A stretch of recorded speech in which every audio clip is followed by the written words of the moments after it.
fait, ça va juste concrétiser ce que vient de dire Frédéric. Donc, en fait, l'induction de jouer avec le facteur Q, ça va permettre d'exagérer, en fait, c'est quelque peu exagérer le profil hypermétropique et donc créer une hyperprolacité dans la cornée. C'est ce qu'on expliquait tout à l'heure, avec ici en comparaison, vous avez sur le côté gauche un traitement standard d'hypermétropie, alors qu'à droite, on a un traitement de la même hypermétropie, mais associé à un F4 et une Q-value cible à -1. On voit que en post-opératoire final, on se retrouve sans jouer sur la valeur du Q ou sur le F4, on se retrouve déjà avec une valeur post-opératoire à -0,78 sur l'œil droit et qu'on passe à -1,35 sur l'œil gauche quand on associe la modification du facteur Q au traitement hypermétropique. Donc, c'est pourquoi, en fait, quelque part, c'est un peu, on pourrait qualifier ça de profil hypermétropique exagéré. Et avec ici, donc, ce dont on parlait tout à l'heure, donc le C12 ou le Z400.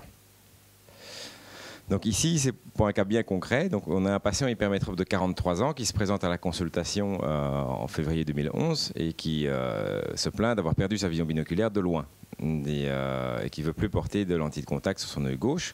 Le patient était avec une légère anisométropie qui s'est accentuée progressivement avec la perte de son accommodation. Et donc, il a un œil droit qui est hémétrope et un œil gauche qui est fortement hypermétrope. Il voit parfaitement bien et de loin et de près avec l'œil droit, alors que de près, il ne sait plus lire de près. Donc, un traitement hypermétropique simple lui est proposé sur son œil gauche, ce qui le rend tout à fait satisfait. Il est hémétrope aux deux yeux, il revoit de près.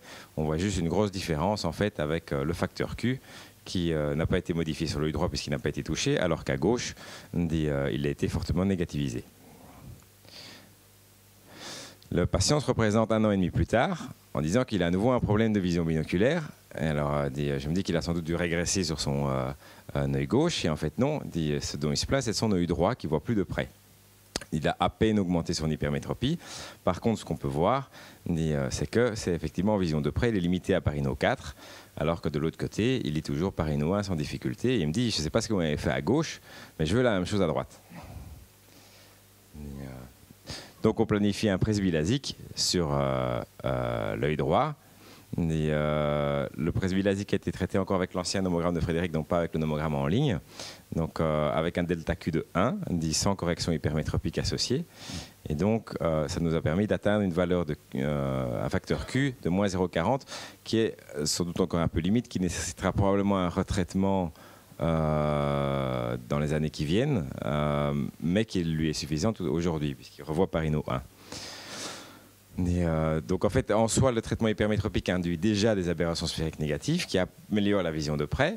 Et ici, dans ce cas-ci, on voit qu'un patient traité pour hypermétropie va réclamer des aberrations sphériques négatives sur un œil qui n'est pas traité, en connaissance de cause, en sachant ce qu'il voit déjà avec l'œil traité, pour améliorer sa vision de près sur l'autre.